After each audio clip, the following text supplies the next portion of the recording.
రాష్ట్రంలో ప్రభుత్వం మారి సంవత్సరం అవుతా ఉంది. బహుశా ఇంత తక్కువ కాలంలో ఇంత ప్రజల్లో వ్యతిరేకత చోటు చేసుకున్న ప్రభుత్వం బహుశా ఎప్పుడూ కూడా మనం చూసి ఉండము. మామూలుగా సంవత్సర కాలంలో ప్రభుత్వం మీద వ్యతిరేకత ఈ స్థాయిలో ఉండాల్సిన పరిస్థితుల్లో మొట్టమొదటిసారిగా ఈసారి సంవత్సర కాలంలోనే ప్రభుత్వం మీద వ్యతిరేకత ఈ స్థాయిలో కనిపించే పరిస్థితి మొట్టమొదటిసారిగా ఇప్పుడే కనిపిస్తూ ఉంది. అంత తక్కువ కాలంలోనే ఇంత దారుణమైన ప్రజా వ్యతిరేకత చంద్రబాబు నాయుడు గారి ప్రభుత్వంలో ఈరోజు కనిపిస్తూ ఉన్న నేపథ్యంలో చంద్రబాబు నాయుడు గారు ఈ వ్యతిరేకత మధ్య ప్రజలకు మంచి చేయాల్సింది పోయి మంచి అన్నది పక్కకి వెళ్ళిపోయింది కాబట్టి అబద్ధాలు మోసాలు మాత్రమే మిగిలాయి కాబట్టి ప్రజలను తప్పుదోవ పట్టించే కార్యక్రమంలో భాగంగా ఈరోజు రాష్ట్రంలో ఎప్పుడూ చూడనని డైవర్షన్ పాలిటిక్స్ ఈరోజు చూస్తూ ఉన్నాం. ఒకవైపున డైవర్షన్ పాలిటిక్స్ చూస్తూ ఉన్నాం, మరోవైపున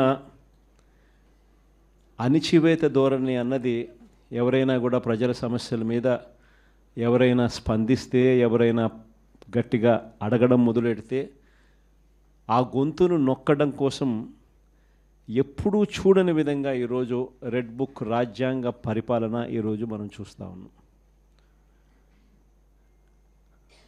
మన 5 సంవత్సరాల పాలనకు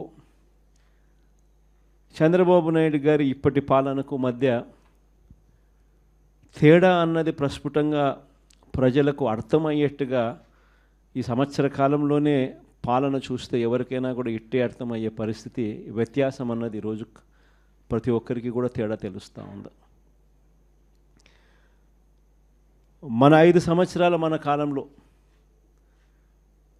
ఎప్పుడూ ఇంతకు ముందు జరగని విధంగా వివక్ష లేకుండా కులం చూడలేదు, మతం చూడలేదు, రాజకీయాలు కూడా చూడలేదు, చివరికి ఏ పార్టీ అని కూడా చూడకుండా మంచి చేసిన ప్రభుత్వం ఒకవైపున మనది కనిపిస్తే రెండవ వైపున ఇటువైపున ఈరోజు ఈ సంవత్సర కాలంలో కనిపిస్తూ ఉన్నది ఏమిటి అని అంటే మంచి అన్నది ఎలాగూ లేదు,